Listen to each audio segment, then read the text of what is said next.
Hi, welcome back. We're in segment 2 of lecture 13, and the topic is t-tests. In the last segment, I gave you an overview of t-tests, and now in this segment, we'll just walk through a couple examples to demonstrate the difference between dependent and independent t-tests. So again, this is very simple relative to the sort of complex multiple regression analyses we were doing last week. And the logic here follows cleanly from the last segment. So hopefully this will be pretty clear. Again, the simple distinction between dependent and independent t is dependent, you're just comparing the same people in two different conditions. Independent, you're comparing two separate groups of people. So for the dependent t, the formula are actually exactly the same as the single sample t. Because if you think about it, if you're measuring the same people in two conditions, then you can reduce it to just one score, the difference score. And then you can compare that to a population mean under the null hypothesis, which is just 0. You're expecting no difference. So it reduces to a single sample t. So a really easy example. Again, I'm just doing really quick examples with small sample sizes and easy numbers so we can just demonstrate the math quickly. So suppose a researcher is testing a technique to help people quit smoking. I used to work at the University of Illinois in Chicago. I have a lot of colleagues back there who do this work. It's very difficult work. So they try out different intervention programs, and then they measure, how many cigarettes does a person smoke per day before the intervention and then after the intervention. So it's the same people measured twice, and you just want to compare the means before and after. And again, if you're really doing this, you'd want to get obviously a lot more people than 4, but I just want to do easy math and do this quickly. So let's say we just have 4 people. This x1 column is number of cigarettes smoked per day before the intervention. x2 is number of cigarettes smoked per day after the intervention, and then we can calculate a difference score. So it looks like 3 out of 4 people, they decreased their smoking. But is this average difference significantly different from 0? That's the question we can answer with the dependent t-test. So we're going to go through the same steps that we did in the last segment. We get the mean difference, and then we get the deviation scores for each case.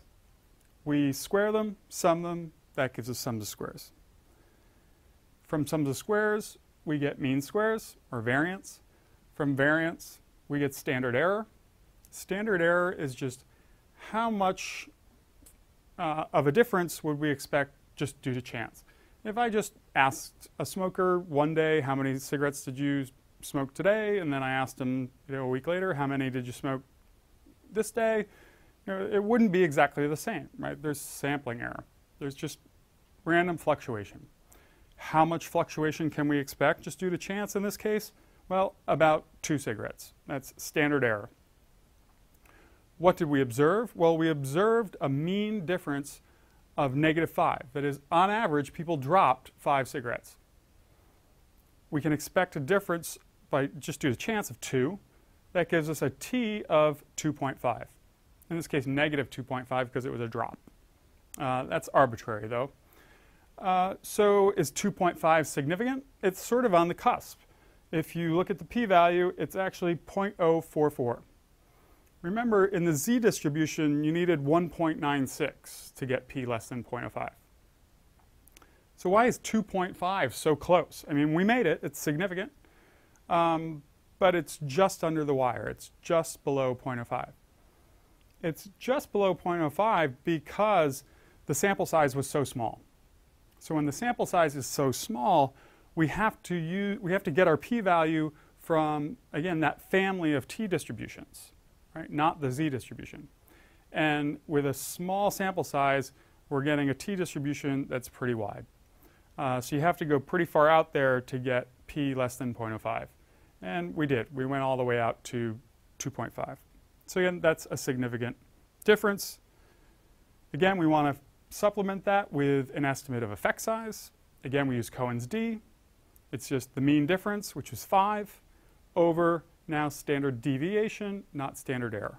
Because we want to get rid of that bias from sample size. Standard deviation was 4, so Cohen's d is 1.25. Again, I'm writing it as negative 1.25 because we're looking at the drop in cigarette smoking.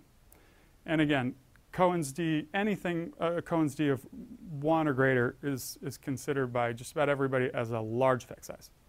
So this intervention program seemed to be working. Now let's just run through an independent samples t. We can compare 2 separate groups of people.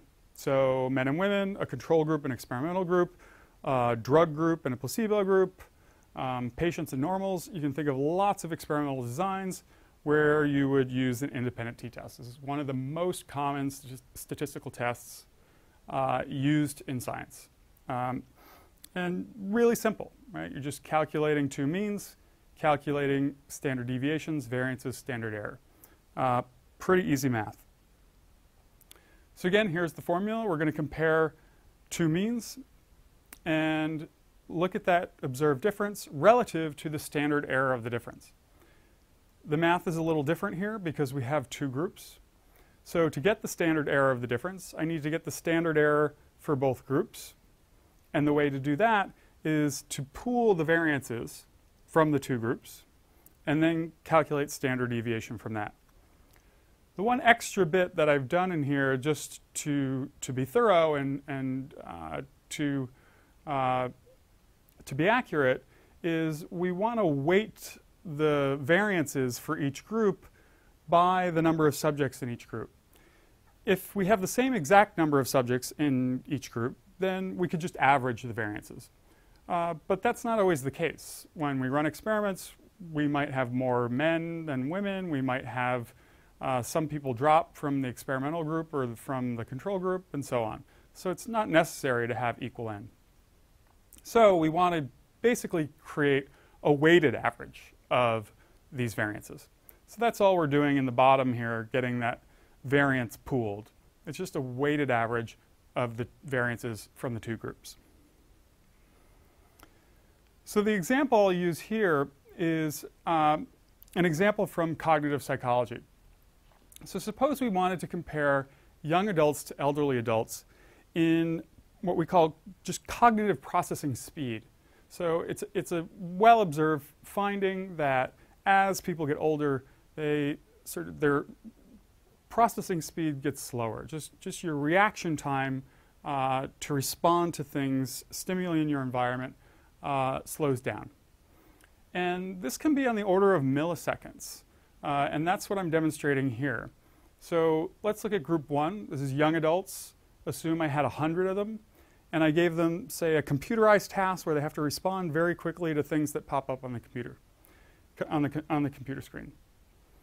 And the mean for the group is 350 milliseconds is the scale we're using. So it's 1/3 of a second. And this is common in these kinds of cognitive psychology experiments. It's very fast reaction times.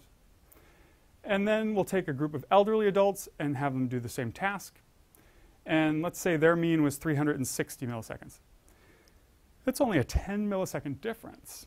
You might say, well, that's not a very big effect. But the question is it a statistically significant effect? At least that's the question we're addressing here. We can also estimate effect size, which we'll do. And again, think about statistically significant versus newsworthy versus effect size, right? What the t-test and the p-value are going to give us is whether it's statistically significant. Even if it's statistically significant, you might say, well, it's 10 milliseconds.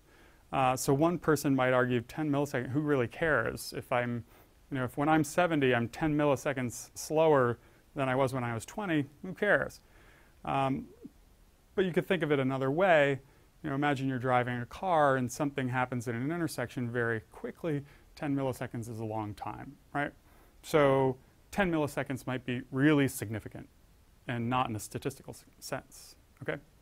But let's do the t-test. First, let's get this pooled variance term. And I used equal n, so it's just averaging the variances. So if we go back to the information that was presented in the first slide, standard deviation for the young group is 20, so variance is 400.